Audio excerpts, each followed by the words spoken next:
Olá, pessoal, tudo bem?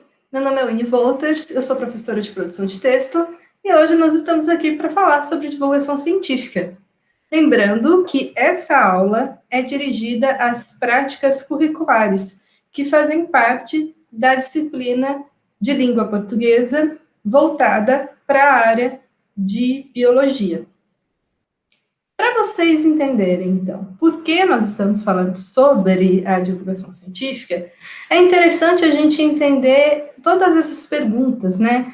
O que é, como se faz, e de um lado eu já coloquei parte das respostas, né? Aquelas pessoas que hoje aqui no Brasil fazem divulgação científica, e do outro eu coloquei um pouquinho parte aí de onde é o lugar que a divulgação científica ela é realizada.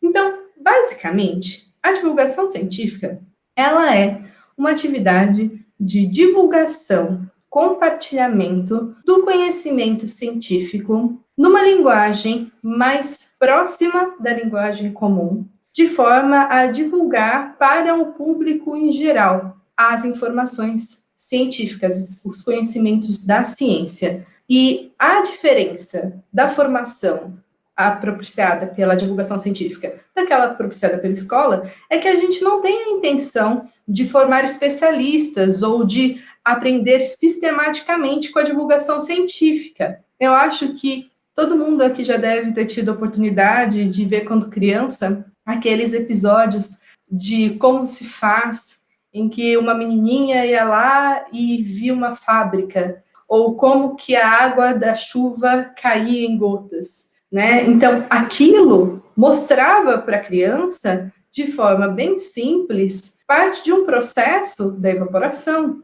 E é parte do conhecimento científico, né? De forma simplificada para a criança, aproximando o público em geral, não só porque adultos que compartilham, né, daquele momento com a criança também aproveitam, muitos até desconhecem certas informações, por exemplo, de uma fábrica que estão vindo ali, né? E acabam também aprendendo. Então, a divulgação científica, ela é voltada para o público em geral. Nós vamos ver, no entanto, que tem divulgação científica realizada em alguns tipos de suporte, em alguns meios, né, específicos, com públicos específicos, e aí sim nós vamos ter as especificidades. Mas, de uma forma geral, ela tem essa intenção de popularizar a ciência.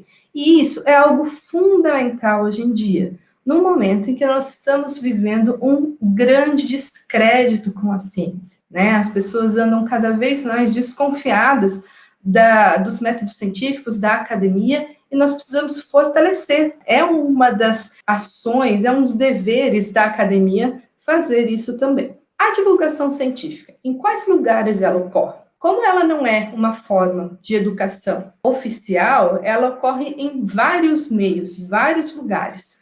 Aqui, eu estou falando de Alta Floresta. E aqui na cidade nós temos um museu vinculado à universidade, à Unemate. Esse é um espaço que tem várias atividades formativas. O próprio museu, ele é um espaço de divulgação científica. Nós também temos projetos de extensão realizados pela universidade que tem público específico, é a população como um todo. Aí eu destaquei o projeto NAF também aqui da Unemate Alta Floresta, que tem essa intenção de fazer a junção universidade, público em geral, no caso voltado para a agricultura familiar. E tem várias outras instituições também, o Centro Cultural Banco do Brasil tem núcleos no país inteiro, por isso até que eu destaquei, mas a gente tem esses centros culturais de várias instituições e que distribuem, né, são pontos de referência de cultura, e as mídias tradicionais. Então, eu coloquei como destaque o programa Cosmos, que foi um sucesso na década de 80, e ele retornou agora nos anos 2015, se eu não me engano, pelo Netflix, mas ele foi um primeiro grande programa, um seriado, em que o foco era divulgação científica. Ele se popularizou e popularizou o interesse, despertou o interesse da população. A gente tinha na década de 80, 90, 2000 a televisão, e hoje nós temos os celulares. Mas ainda no século XIX, a gente tinha as mídias impressas, e depois a gente vai ter rádio e tudo mais. Todas essas etapas, todas essas mídias, elas ainda hoje são responsáveis por fazer a divulgação científica, por serem meios responsáveis para isso. A divulgação científica ela pode ser feita por jornalistas também e por membros da comunidade científica. Agora, para a gente ter uma noção, o que a divulgação científica não faz? O propósito da divulgação científica é divulgar, é ampliar o acesso ao conhecimento e não banalizar, e não simplificar a ponto de deixar o conhecimento, deixar as informações rarefeitas, perderem o sentido, de forma alguma. A ideia da divulgação científica é muito pelo contrário, é tentar aproximar a população no geral para ver que a ciência não é tão complexa assim, e não deixar a ciência banal, tirar os méritos da ciência, e muito menos simplificar teorias só para fingir que a ciência é fácil e simples. Não. A ciência é uma tarefa complexa, o que não significa que ela não seja de acesso a todos. E aí a gente também precisa ter a diferença em alguns termos, que no caso das pesquisas científicas, a gente encontra alfabetização científica. A alfabetização seria um trabalho feito para um conjunto de recursos que um sujeito precisa para conseguir administrar e compreender textos científicos no geral. O trabalho da divulgação científica não é fazer essa formação, digamos assim. A comunicação científica, ela está mais voltada entre os pares. É a divulgação da produção acadêmica, dos conhecimentos feitos pela academia, entre a própria academia. Então, o que significa isso? Artigos científicos, por exemplo. Artigos científicos são extensos, complexos, com um vocabulário super específico que não é para a população em geral. Por isso, ele se diferencia da divulgação científica. E quando a gente fala em informação científica, nós estamos pensando mais naquela informação que é proporcionada pela escola, de cunho pedagógico. Por isso que a divulgação científica é diferente, porque ela não tem esse caráter de ensinar, ela não está voltada a isso, tá? Só para nós termos ideia dessas diferenças. E aqui um pouquinho de história, para a gente entender. Hoje, se nós temos o YouTube, Twitter, Instagram como caminhos para a divulgação científica, isso, pessoal, se iniciou há muito tempo atrás. E eu vou fazer um recorte ainda breve, tá? Eu estou pensando aqui, e eu trouxe até a citação da Roxane Rojo. Ela é uma autora que fez uma análise, um artigo sobre a questão do gênero divulgação científica, e lá ela traz a própria ideia de divulgação, isto é, a ação de dar ao vulgo, à plebe, aos pobres, aos trabalhadores, ao que falam a língua vulgar, ao povo, os bens do conhecimento. E por que eu comecei falando disso? Porque quando a gente pensa na enciclopédia, no iluminismo, nós lembramos lá da Revolução Francesa, lembra? Daquela separação bem grande entre a burguesia que estava se formando, aquela massa de trabalhadores enorme, e a nobreza vivendo na sua pequena bolha lá. Esse grupo de intelectuais que se formou no período iluminista, ele tinha como ideia que a ciência e o conhecimento como um todo, ele tinha que ser universal. Porque até então o conhecimento ficava circunscrito às mãos dos nobres e do clero, da igreja. E aí, pensando nisso, foi que Diderot e vários dos seus pares começaram a elaborar a enciclopédia. Hoje, vocês conhecem a Wikipédia. A maioria dos meus alunos, com quem estou conversando agora, são jovenzitos e que ainda nem foram para as enciclopédias de papel. Vocês já foram direto para o Google, se depararam com a Wikipédia. Mas a enciclopédia, a primeira mesmo, ela foi feita durante mais de 20 anos, a elaboração dela. A ideia de você pegar todo o conhecimento existente, colocar em um único lugar, digamos assim, e por ordem alfabética, para ficar fácil do acesso. Primeiro, você tem que elaborar aqueles verbetes todos. Depois, fazer a conexão entre essas, não só palavras, mas imaginem só, A água. Quais outras palavras vão estar ligadas no final do verbete água? Porque isso aparece na Wikipédia como hiperlink. A gente nem se dá conta hoje, é uma coisa muito simples. Mas isso tudo foi algo feito manualmente no princípio. E a ideia dos iluministas, então, foi o princípio do que a gente faz da divulgação científica hoje. Eles tiveram um papel fundamental. Mas a gente pode dizer que a divulgação científica, como a gente conhece hoje, ela veio mesmo junto com a imprensa, né? Mais para o século XIX mesmo. E com o desenvolvimento da indústria também. Por quê? Se nós pensarmos, a ideia do público que consumia os jornais e a imprensa escrita precisava também ser um público letrado, um público alfabetizado. E era muito mais fácil, muito mais barato, por mais difícil que seja, uma pessoa ter conhecimento, aprender a ler e escrever no século XIX. Ela conseguiria, né, com muito esforço, mas ainda, se ela quisesse se formar por livros, ter uma formação para além da básica, isso era muito mais difícil ainda, né? E livros eram caríssimos. Se hoje são caros, antigamente eram muito mais. E os jornais eram o material mais acessível que se tinha naquela época. Então, num primeiro momento, o jornal foi o caminho mais próximo, mais viável que a população, a grande massa, tinha para ter acesso a bens culturais, né? Então, a gente tem, no princípio lá do século XIX, século XX, cadernos específicos sobre cultura, cadernos específicos sobre ciência, algumas matérias, mas pensados para a formação.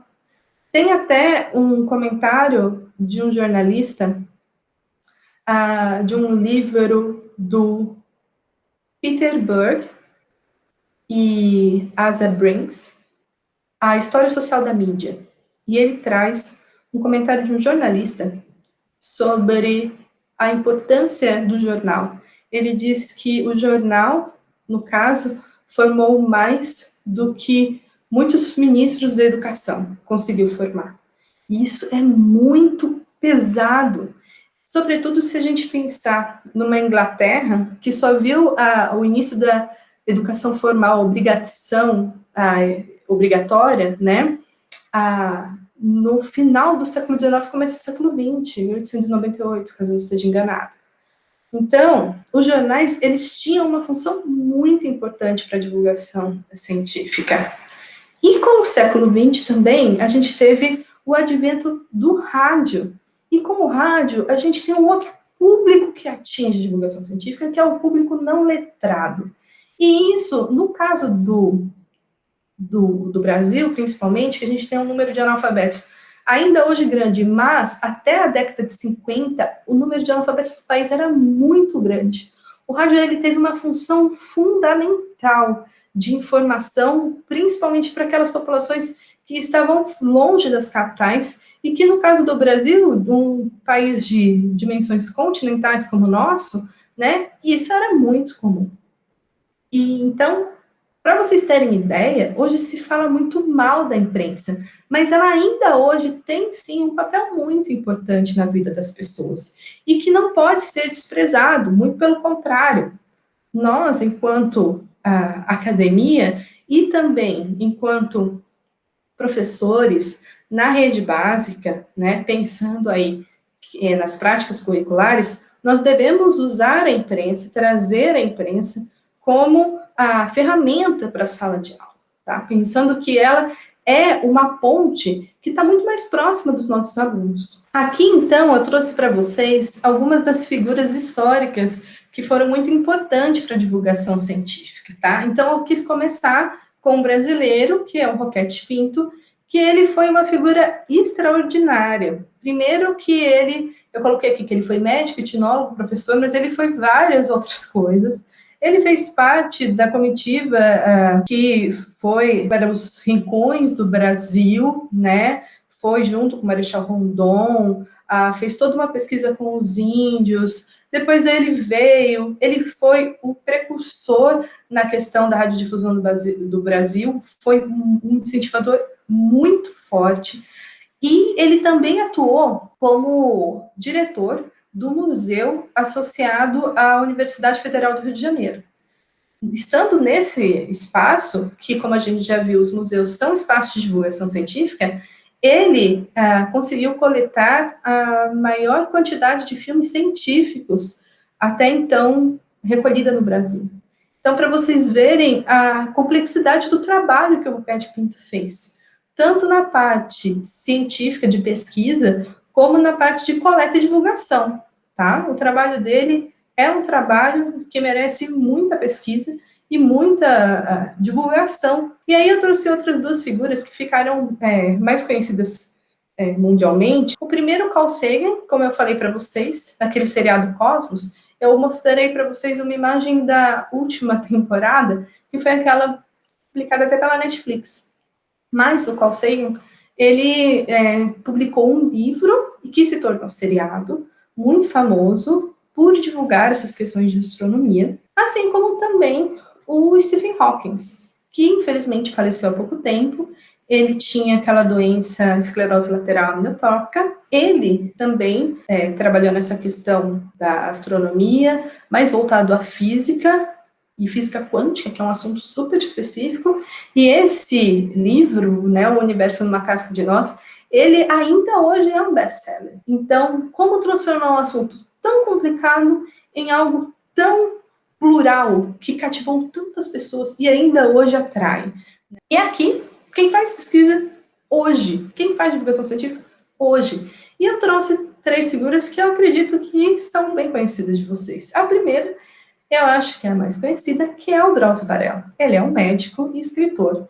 E ele ficou muito conhecido, principalmente na década de 90, de um assunto que era muito pouco comentado na época, que era um imenso tabu, que era o HIV. A função que o Drauzio Varela teve fazendo esse trabalho, tratado de uma forma a popularizar, incentivou, inclusive, políticas públicas nesse sentido. Tanto que o livro dele, Carandiru, traz um pouco dos relatos das experiências no campo ficcional, até em certa medida, né? Mas que ele viveu por conta da questão do trabalho que ele desenvolve sobre controle do HIV e tudo mais dentro das cadeias. Isso é muito importante. O Drauzio Varela hoje tem canal no YouTube, então foi uma pessoa que se manteve muito atualizada, tem blog, tem site, continua super ativo na questão da divulgação científica.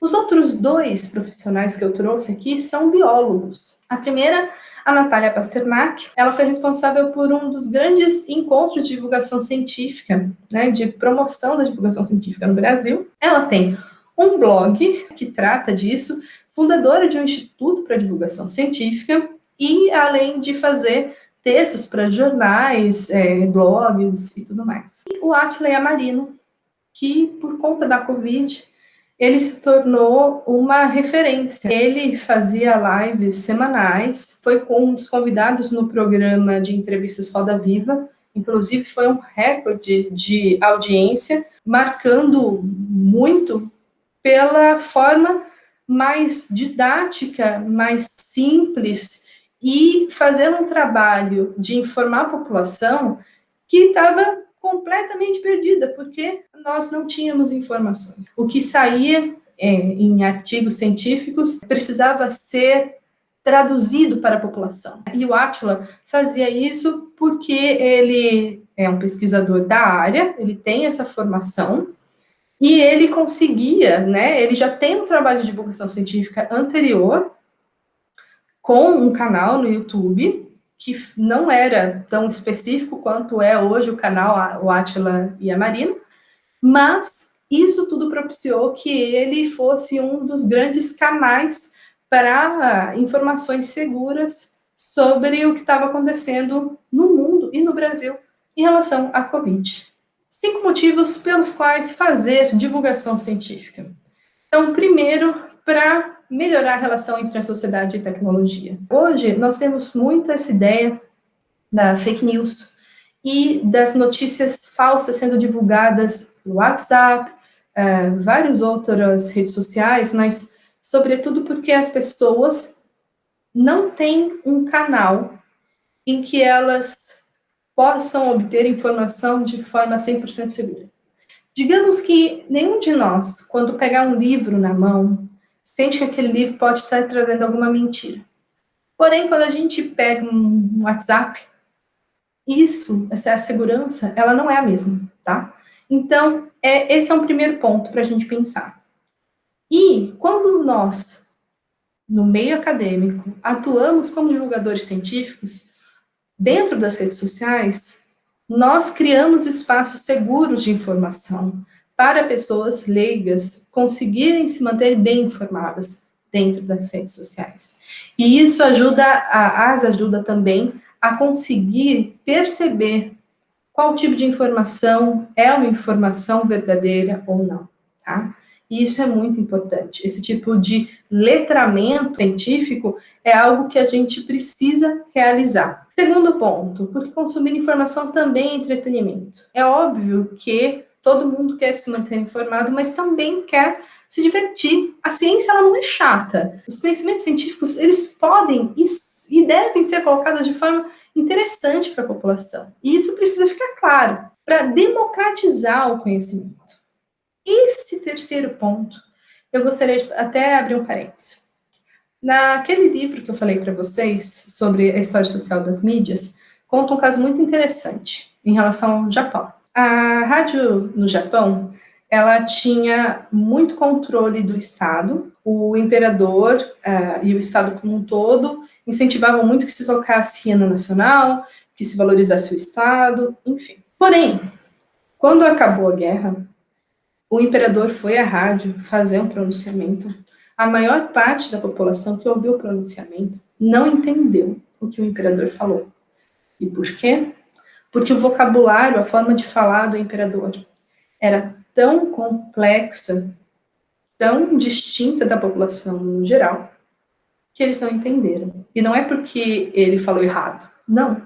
Ele falou corretamente e muito bem. Essa distância entre o linguajar do imperador e o linguajar da população no geral causou uma falha de comunicação. Então, isso para a gente perceber que, mais do que ser reverenciada, a ciência precisa ser compartilhada. E democratizar o conhecimento é algo extremamente necessário.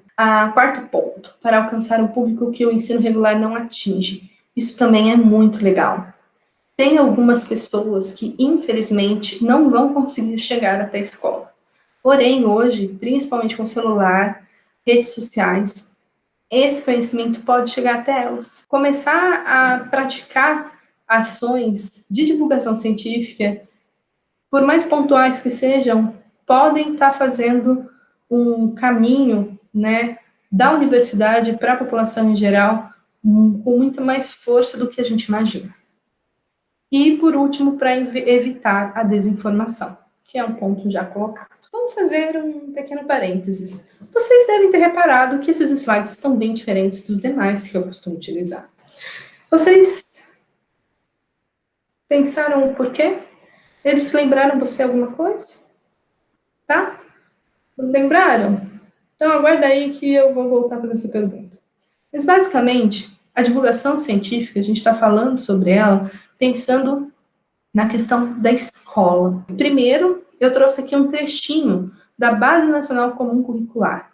É um dos documentos mais recentes que a gente tem, norteadores do ensino básico, e ele tem como fundamento que, para o ensino de ciências da natureza, que a gente deve trazer o máximo possível de fundamentos para que o aluno se expresse e se torne capaz de se apropriar dos conhecimentos científicos. E aí, leio para vocês. O ensino médio deve, portanto, promover a compreensão e apropriação desse modo de se expressar, próprio das ciências da natureza, pelos estudantes. Isso significa, por exemplo, garantir o desenvolvimento em processos de leitura, comunicação e divulgação do conhecimento científico, fazendo uso de imagens, gráficos, vídeos, notícias, com aplicação ampla de tecnologias da informação e comunicação.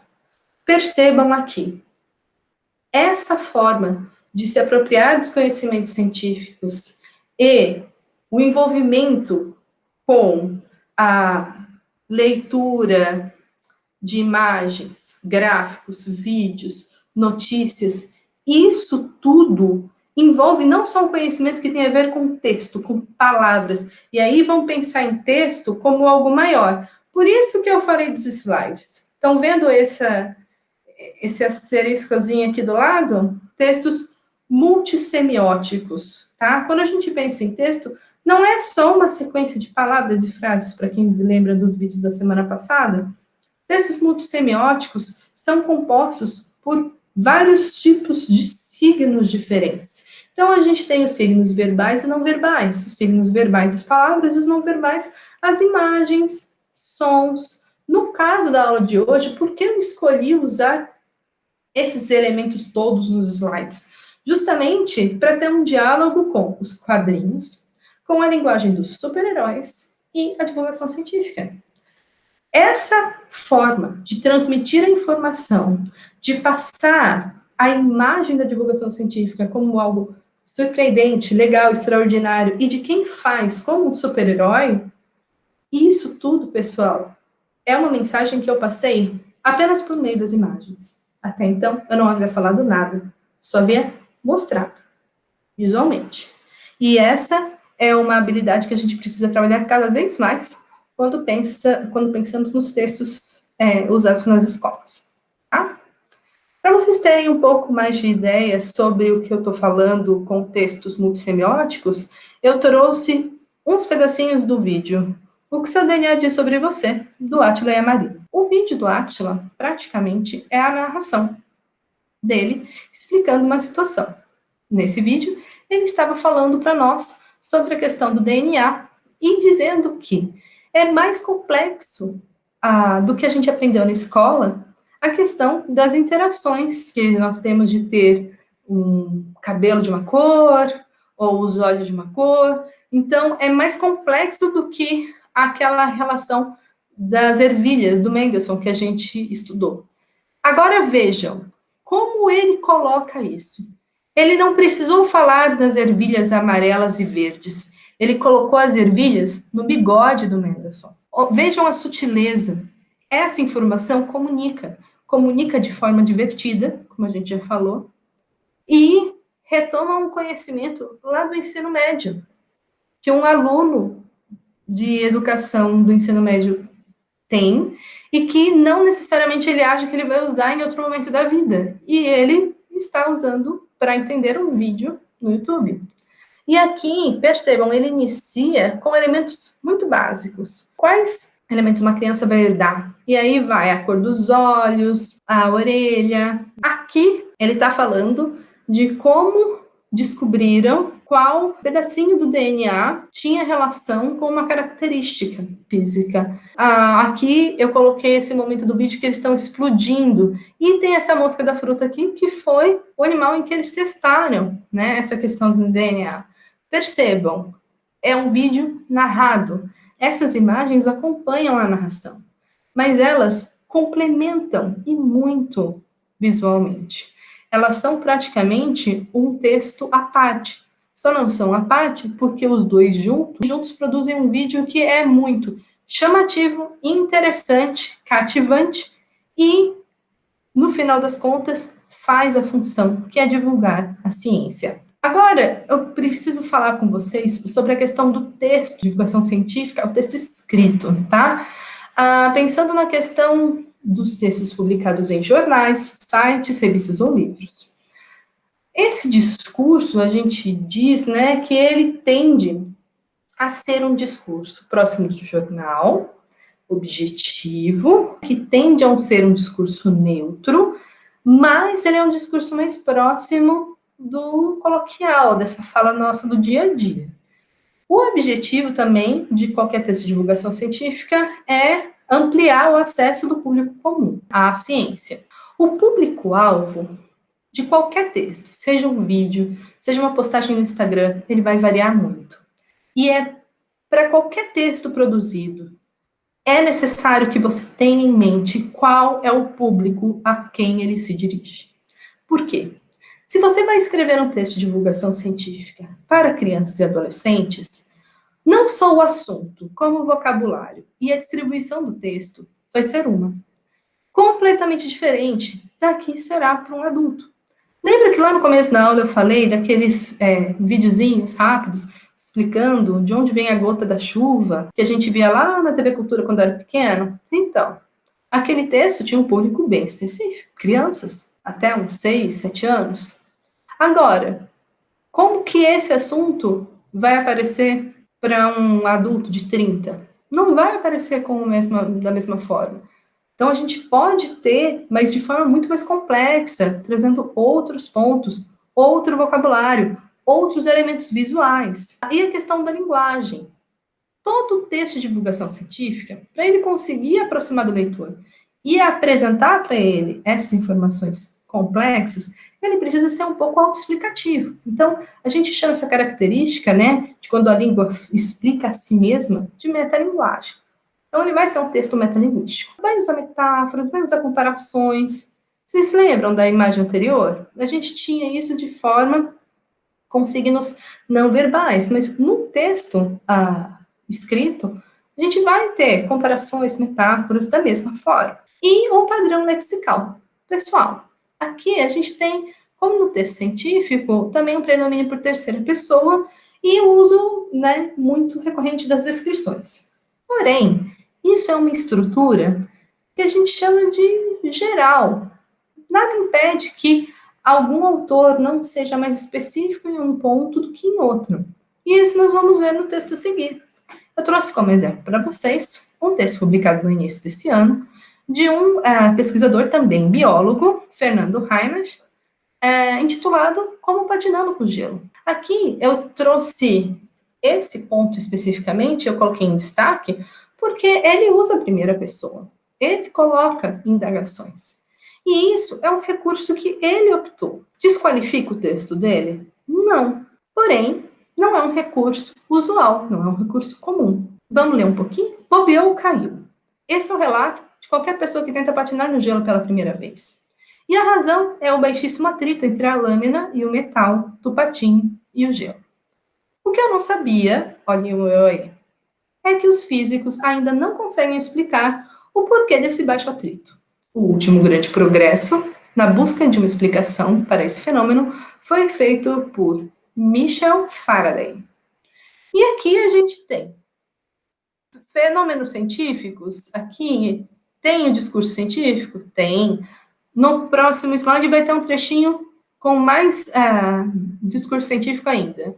Mas a gente tem o registro coloquial, bobeou, caiu. Começou o texto já próximo do leitor, chamando ele, porque tem isso.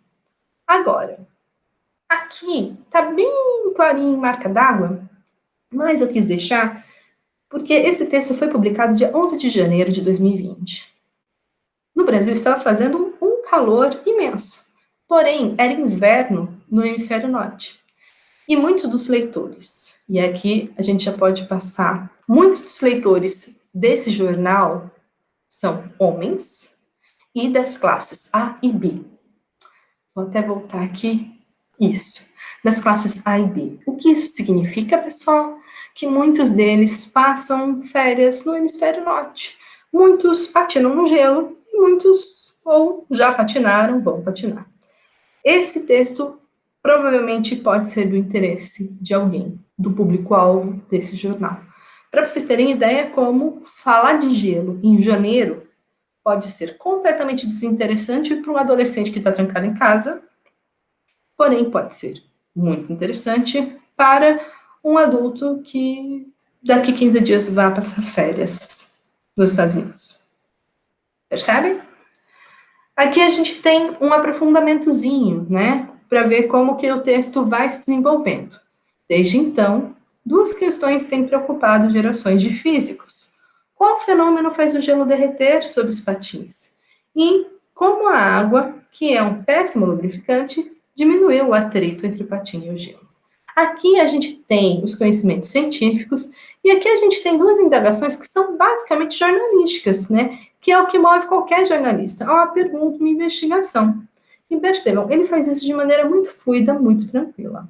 Aqui, mais um trecho do texto, para quem tiver interesse, como ele vai progredindo com essas informações. Elas vão ganhando caráter mais complexo. Ele vai trazendo aspectos que a gente vê que estão muito ligados ao público-alvo, ao interesse do público-alvo, tá? E o conteúdo, ele vai ganhando complexidade, porém não vai deixando de ser interessante, não vai deixando de ser surpreendente. Isso é uma característica que o texto de divulgação científica não pode deixar de lado. Para nós, então, fecharmos a aula de hoje. Textos de divulgação científica são instrumentos democráticos de popularização da ciência, muito utilizados, muito utilizados para o alcance da ciência se tornar mais amplo, maior e fazer com que a ciência viva de fato, né? Eles são textos produzidos para um público, e por isso a gente tem que pensar nos recursos linguísticos expressivos para esse público, para ter um efeito específico para esse público. E textos de divulgação científicas podem e devem ser usados como recursos pedagógicos. Eles são ótimos caminhos para a gente trazer a curiosidade, despertar a curiosidade dos alunos e aproximá-los de assuntos que muitas vezes nós não podemos tratar ou não temos tempo de tratar em sala de aula. Ok? Espero conversar com vocês em outras oportunidades. Até a próxima.